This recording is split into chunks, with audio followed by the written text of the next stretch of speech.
Good morning, and thank you for joining us here. I'm China Green. And I'm Matthew Herchick. We will get to your weather and traffic in just a minute, but first, we've been following breaking news in Northwest Portland, where Sunrise reporter Mo Hyder is on the scene of a house fire. Mo, what are you seeing right now?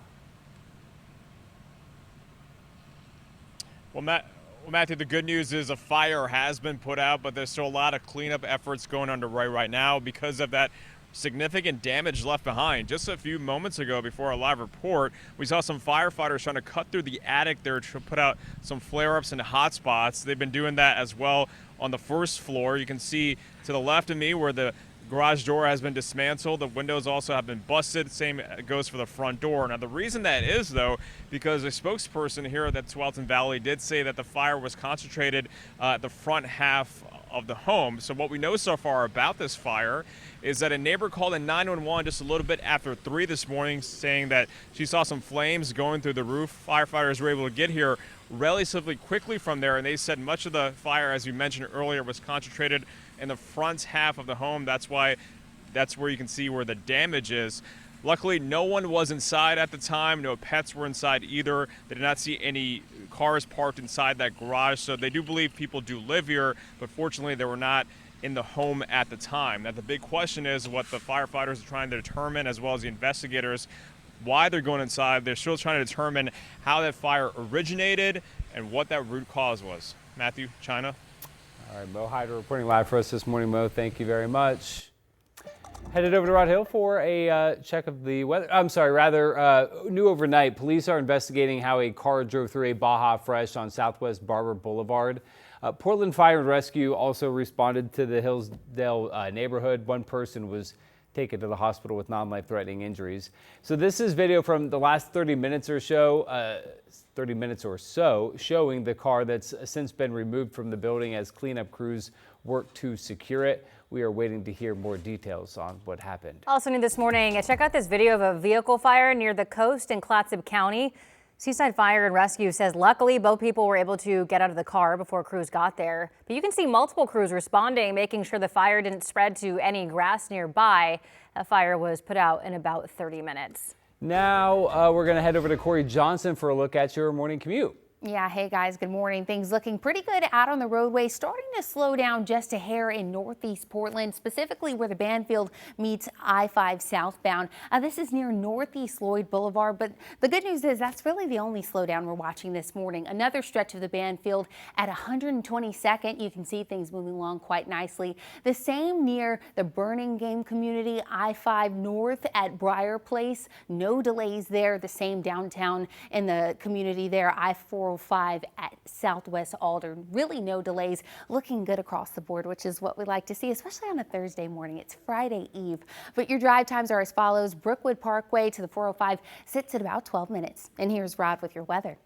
All right, thanks, Corey. Good morning to you. Well, so far we are clear. We have clouds and fog at the coast, and we do have a cloudy report coming out of the airport up in Kelso in Cowlitz County. But here in the Portland area, all clear out on the west side from the Reserve Golf Course and the Explorer Tualatin Valley location, 60. And so far, still clear over the Columbia from the Vancouver, the Springs at the waterfront location. Here's a pretty shot from the Wells Fargo building this morning, 63 degrees. Sun will be and there's the Shalem tasting room in Sherwood. I'm showing off a lot of clear skies. Okay, the sun pops up at 6:17, so we're getting close. 63 right now, mid-70s at noon.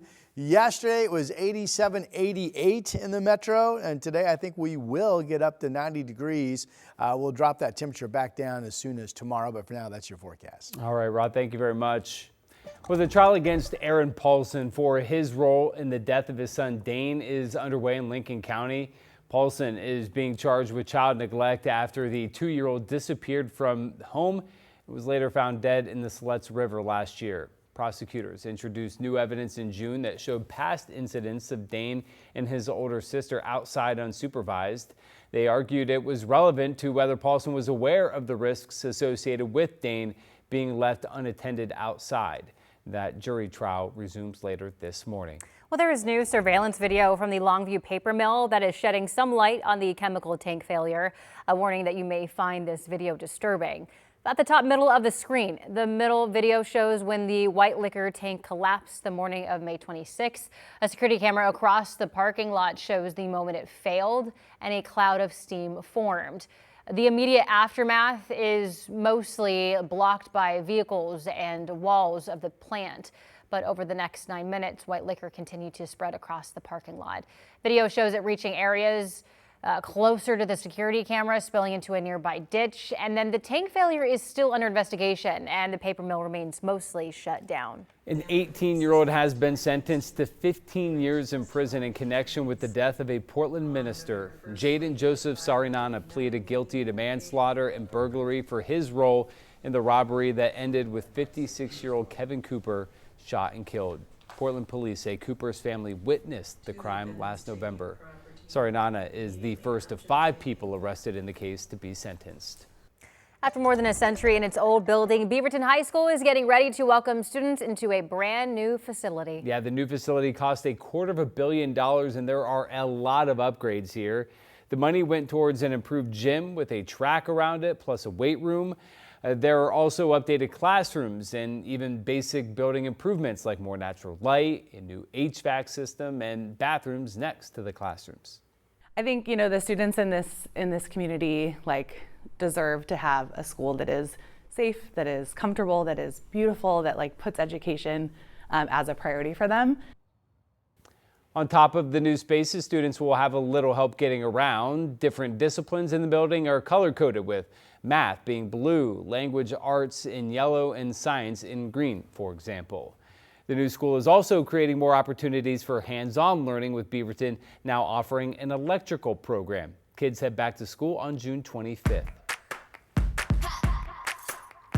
The KGW School Supply Drive is going on now, and we need your help supporting local students. So one of the best ways to help out is by dropping off school supplies at any On Point Community Credit Union, Rick's Custom Fencing, or Great Clips locations. And some of the items needed by kids the most are pencils, paper, and art supplies. Plus, all week long, Windermere matching your donations up to $5,000, making your donations go further. And we want to thank On Point Community Credit Union, Safeway, Great Clips, and Rick's Custom Fencing for everything they're doing to make this year's school supply drive a success. Speaking of the school supply drive, KGW was collecting school supplies before yesterday's Timbers match at Providence Park. The KGW School Supply Drive, as China just mentioned, is going on right now. We want to thank everyone who has showed up and donated to help support local students. Well, beer is part of the college experience for some students, but the relationship is a little different at South Puget Sound Community College. The school is the only one in the country offering 2-year degrees in cider making, brewing, and distilling. And this month, the school is selling a beer 100% brewed by a student. The proceeds go into the college's brewing program, and the next batch they're working on is an Oktoberfest that's coming out in the fall. Next month, the Clark County Historical Museum is teaching people about the history of brewing and distilling in the Pacific Northwest. The presentation by Dr. Sam Busick examines how brewing and distilling have shaped the region's history all the way from the fur trade to the modern craft brewing boom. The talk is happening on Thursday, September 3rd at 7 p.m. at the museum. Admission is free for museum members and $5 for non-members. Time now 6:08, headed over to Rod Hill with a cloudy look behind him. Can't look at clear skies all the time, like it's boring. Yeah.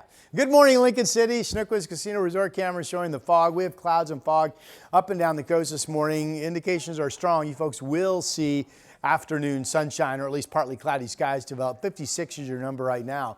Back to the clear skies inland. Here's the Shalem Tasting Room in Sherwood. Mount Hood, of course, sticking up in the distance there. 61 is the number. And 55 up in Battleground and Scappoose, the coolest numbers on this particular view. It's 63 out in Silverton and 57 in Salem and 58 in Albany this morning. It's, again, mainly clear inland. We do have reports of cloudy skies up in the Kelso-Longview area, but otherwise we are mainly clear. 92 in Salem. The big headline for today is a return to 90-degree temperatures, 90 to low 90s from Portland all the way down into the Eugene area. And you see all the 90s well up into the 90s out east. In fact, the Dow, some of the modeling indicates you folks will hit 100 degrees today. So definitely a heat spike on this Thursday, 90 tomorrow. We get some cloudiness tomorrow if we can have a partly sunny Friday, have us in the mid 80s. And we're still eyeing that threat of a spotty thunderstorm popping later in the day or the evening. Now, the odds are actually better that we stay dry, but realize a possibility is in the forecast. You wake up Saturday morning, cloudy skies. I think there will be at least some patchy drizzle or maybe just some bona fide light shower areas Saturday morning. Then the clouds thin out later in the day, and then Sunday it's clouds to sun and 78 degrees. But both days this weekend still look to be only in the 70s. That's your update.